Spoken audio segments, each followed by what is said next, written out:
आपके अपने YouTube channel DKB classic.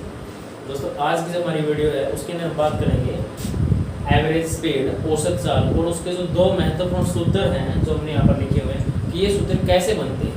आज हम इनको डिस्कस करेंगे। यदि आप इनको देख लेते हैं कि ये कैसे बनते हैं तो आपको इनको रटने की बिल्कुल भी ज़रूरत नहीं है। आप कभी भी इनको अपने दिमाग के अंदर प्रिपेयर कर सकते हैं, ठीक है। और ये जो सूत्र ये कॉम्पिटिटिव एग्जाम के लिए बहुत ज़्यादा इंपॉर्टेंट है। ऑलमोस्ट जितने भी कॉम्पिटिटिव एग्जाम हैं उनके अंदर इन जो ये फॉर्मूला जो सूत्र हैं इनके ऊपर एक क्वेश्चन आता ही आता है, ठीक है। तो ये बहुत इंपॉर्टेंट रहने वाला आपके लिए। तो देखिए अब हम इन सूत्रों को देखते हैं। तो सबसे पहले हम ये चीज़ नोटिस करेंगे कि जो ये फॉर्मूलाज में लिखे हैं, जो सूत्र हमने लिखे हैं, ये किस सिचुएशन के अंदर हमें इस्तेमाल करने हैं। तो पहले आप उस सिचुएशन को ध्यान से समझेंगे, फिर देखेंगे कि इस सिचुएशन के अंदर कौन सा सूत्र लागू होगा, इस्तेमाल होगा, और बाद में हम देखेंगे कि ये जो सूत्र है ये आखिरकार बनते कैसे हैं। ओके, तो देखिए सबसे पहले हम जो सिचुएशन है, स्थिति है, उनको देखते हैं। ओके, तो चलिए दोस्तों देखते हैं हम सिचुएशंस को कौन सी हैं। सबसे पहले हम इस फॉर्मूले जो हमने पहला फॉर्मूला लिखा हुआ है इसके लिए सिचुएशन देखते हैं कि किस सिचुएशन के अंदर हमें इस सूत्र का इस्तेमाल करना है। तो देखिए, तो हम मान लेते हैं एक व्यक्ति के हाउस मतलब घर और उसका ऑफिस मान लेते हैं, ऑफिस तक की। इस पॉइंट को हमने इंडिकेट किया ऑफिस और इस पॉइंट को हाउस घर इंडिकेट किया। तो इनके बीच की जो ये दूरी है ये हमने इस लाइन का जो टुकड़ा इसके साथ दर्शाई। तो अब यदि हम इस लाइन के टुकड़े को मतलब जो ये दूरी है इसको दो बराबर भागों में बांट लेते हैं, या हम ये कह सकते हैं हाउस से लेके ऑफिस तक की जो उसकी यात्रा है उसको हमने दो बराबर भागों में बांटा है। और किसके अनुसार बांटा है? दूरी के अनुसार। ये आपके लिए बहुत इंपॉर्टेंट, आपको याद रखना है। हमने किसके अनुसार इसको दो बराबर भागों में बांटा है? दूरी के अनुसार, अकॉर्डिंग टू डिस्टेंस। दूरी के अनुसार हमने इस यात्रा को दो बराबर भागों में बांटा है। ओके, तो अब देखिए यदि वो हाउस से लेके घर से लेके ऑफिस तक डिस्टेंस जो ये दूरी है इसको कवर करता है, चलता है, और इन दो बराबर भागों के अंदर जो उसकी औसत चाल है वो यदि हमें दी गई है, तो इस पहला जो ये दूरी का जो अंतराल है, इंटरवल है, इसके अंदर हमने मान ली उसकी औसत चाल दी गई है S1 और इसके अंदर दी गई है S2, ठीक है। मतलब इन दोनों अंतरालों के अंदर उसकी औसत चाल हमें दी गई है। एक के अंदर S1 है, दूसरे के अंदर S2, ठीक है। ये बात आपको याद रखनी कि ये डिस्टेंस और ये डिस्टेंस अपने आप में इक्वल है, बराबर। तो अब क्वेश्चन ये पूछता हूँ हमसे कि ये बताओ यदि इसके अंदर औसत डिस्टेंस मतलब औसत चाल S1 है और इसके अंदर S2 है, तो कुल पूरी यात्रा के दौरान उसकी औसत चाल क्या होगी, उसकी एवरेज स्पीड क्या होगी। और ये फॉर्मूला हमें बताएगा कि इस दौरान उसकी जो एवरेज स्पीड है, औसत चाल है, वो क्या रहेगा। मतलब एवरेज स्पीड इस केस में क्या होगी 2S1 S2 divide by S1 plus S2। ये फॉर्मूला हमें बताएगा कि इस पूरी यात्रा के दौरान उसकी औसत चाल एवरेज स्पीड क्या होगी, ठीक है। तो सिचुएशन आप याद रखेंगे कि इस यात्रा को हमने दो बराबर भागों में बांटा है, लेकिन किसके अनुसार? दूरी के अनुसार। ये दूरी और ये दूरी अपने आप में क्या है? बराबर, ठीक है। समय उसको बिल्कुल अलग अलग लग सकता है क्योंकि उसकी जो रफ्तार है, चाल है, वो अलग अलग हो सकती है, ठीक है। तो इस सूत्र का हम इस्तेमाल करेंगे पूरी यात्रा के दौरान उसकी औसत चाल क्या रहे, ठीक है। अब हम जो नेक्स्ट जो फॉर्मूला है उसके लिए सिचुएशन को देखते हैं। सिचुएशन बिल्कुल ऐसी ही है, लेकिन देखिए क्या हुआ, थोड़ा सा चेंज होगा इसके अंदर। यही हमने कंसिडर किया है, यहाँ हाउस और यहाँ ऑफिस, ठीक है। तो अब हमने जो इसकी जो जर्नी है, जो यात्रा है, इसको दो इक्वल पार्ट्स के अंदर डिवाइड किया है, लेकिन किसके अनुसार? समय के अनुसार किया। इस बार किसके अनुसार किया? समय के अनुसार, मतलब अकॉर्डिंग टू टाइम, समय के अनुसार। समय के अनुसार का मतलब है यहाँ से लेके और इस पॉइंट तक उसे जितना समय लगता है उतना ही समय उसे यहाँ से लेकर ऑफिस तक जाने में लगता है।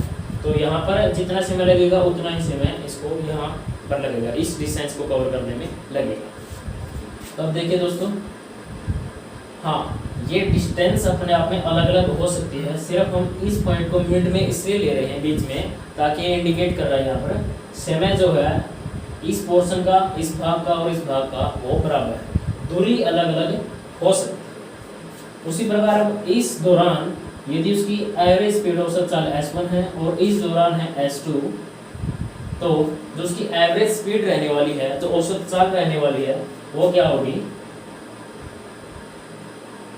एवरेज स्पीड वो होगी इस फॉर्मूले से हम कैलकुलेट करें s1 plus s2 divide by 2। ठीक है दोस्तों, तो आप नोट करेंगे कि ये फॉर्मूला है इसके लिए कौन सी सिचुएशन होगी और ये फॉर्मूला इसके लिए कौन सी सिचुएशन।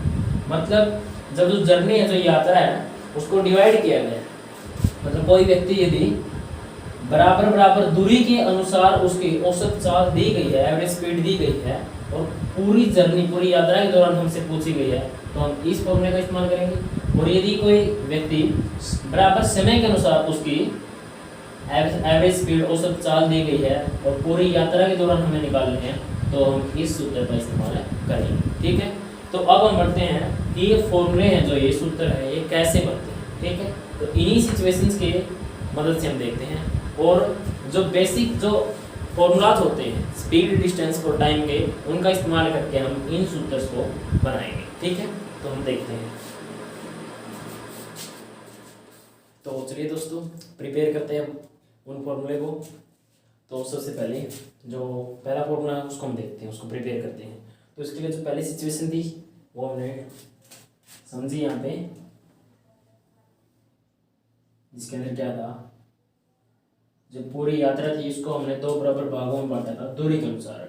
मतलब जो यहाँ पर दूरी है और इस पार्ट की जो दूरी है और इस भाग की जो दूरी है वो आपस में क्या है, बराबर है। ठीक है, और इस दौरान जो औसत चाल है इस भाग में वो है s1 और इस दौरान है s2।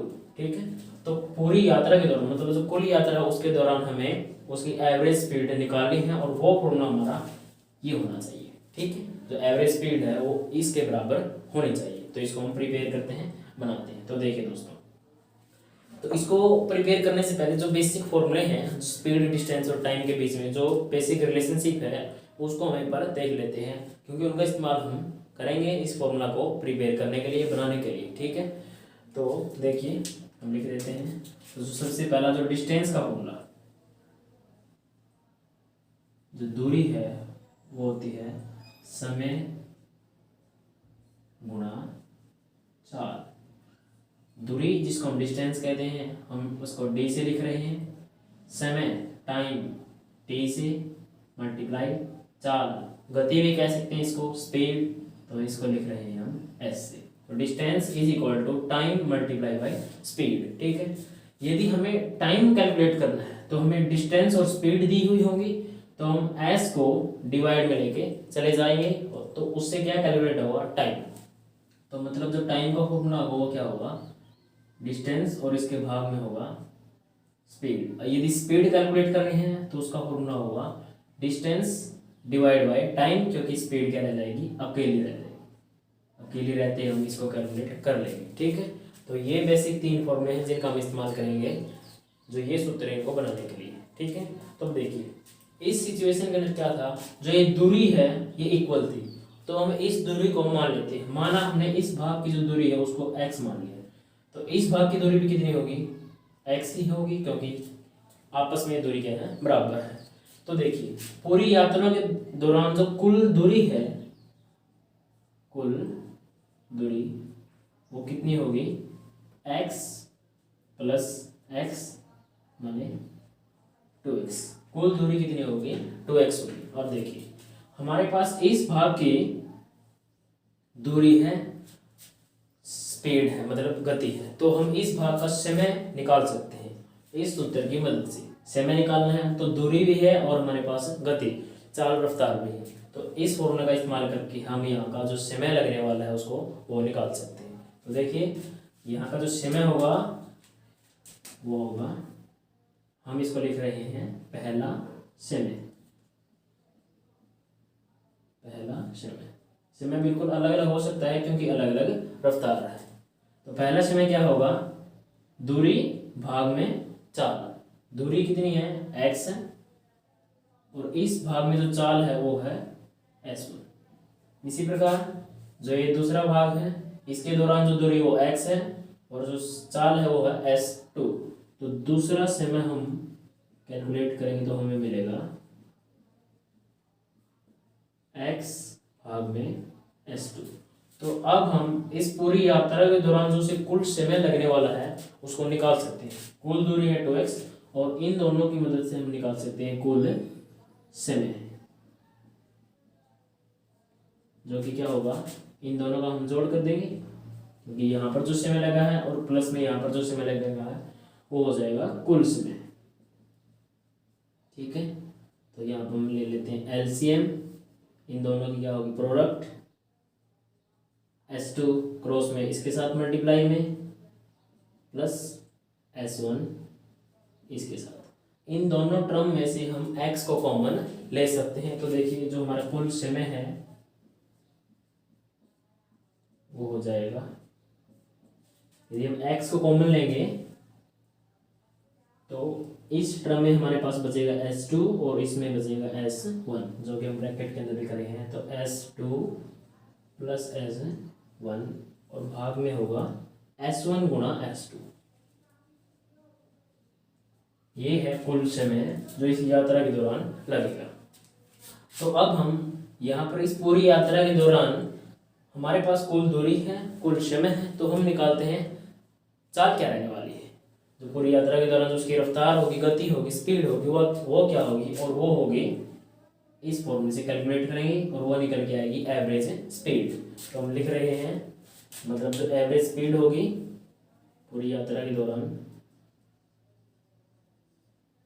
एवरेज स्पीड वो क्या होगी, टोटल डिस्टेंस, मतलब जो कुल दूरी है 2x भाग में टाइम, मतलब जो टोटल टाइम है, कुल समय है, वो मैंने कैलकुलेट किया, वो ये है x S1 प्लस S2, इसके भाग में है S1 S2। तो ये टर्म है ये ऊपर चली जाएगी, x कैंसिल हो जाएगा, तो हमारे पास जो फॉर्मूला होगा वो होगा 2 और इस 2 के मल्टीप्लाई में होगा S1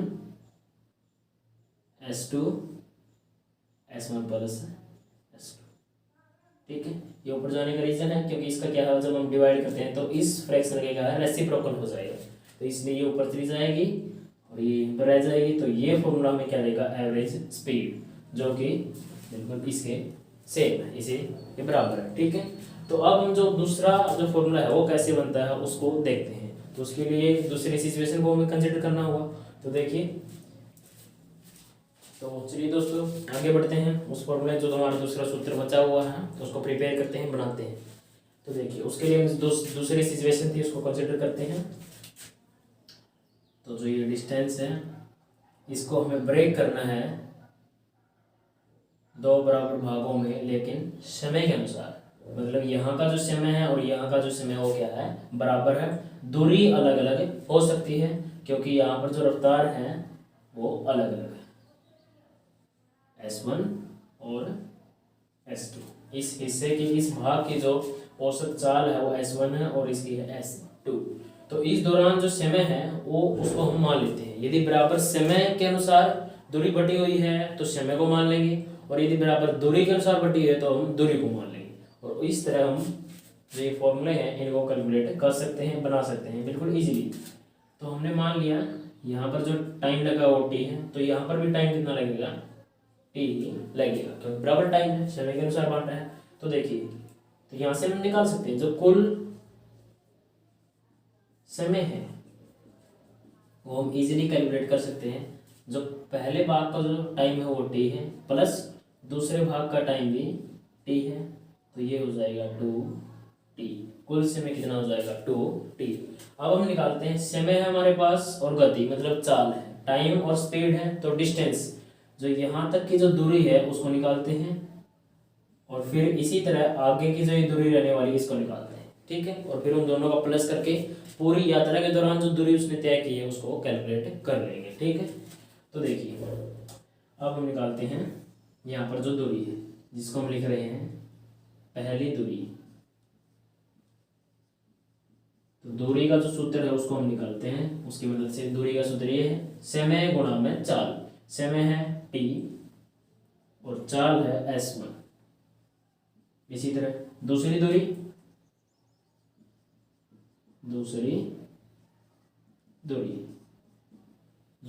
इसी प्रकार से समय और चाल, समय और चाल। तो पहली दूरी और दूसरी दूरी के हम जोड़ दे तो हमारे पास क्या होगा, कुल दूरी। तो कुल दूरी है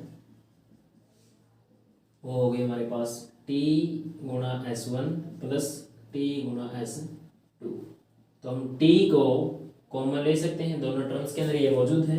तो t को यदि हम कॉमन लेते तो हमारे पास बचेगा s1 इस टर्म में प्लस और s2 इस टर्म में। तो ये हमारे पास क्या है, कुल दूरी, टोटल डिस्टेंस। ये हमारे पास है टोटल टाइम। तो हम इस पूरी जो यात्रा है, जर्नी है, इसके दौरान जो उसकी एवरेज स्पीड रहने वाली है उसको कैलकुलेट कर सकते हैं, क्योंकि टोटल डिस्टेंस और टोटल टाइम है। तो हम स्पीड कैलकुलेट कर रहे हैं तो हम इस फॉर्मूले की मदद से कैलकुलेट करते हैं। तो देखिए जो एवरेज स्पीड है वो क्या होगी, टोटल डिस्टेंस मतलब दूरी, कुल दूरी t multiply s1 plus s2 भाग में टोटल टाइम 2t। टोटल हम इसलिए ले रहे हैं क्योंकि हम पूरी जर्नी के दौरान उसकी एवरेज स्पीड निकाल रहे हैं, ठीक है। तो इसलिए हमें यहाँ पर टोटल लेना होगा। तो ये निकल के आया s1 plus s2 divide by 2। ये देखिए दोस्तों बिल्कुल सेम। तो आप इस फॉर्मूले को बिल्कुल ऐसे आसानी से तैयार कर सकते हैं।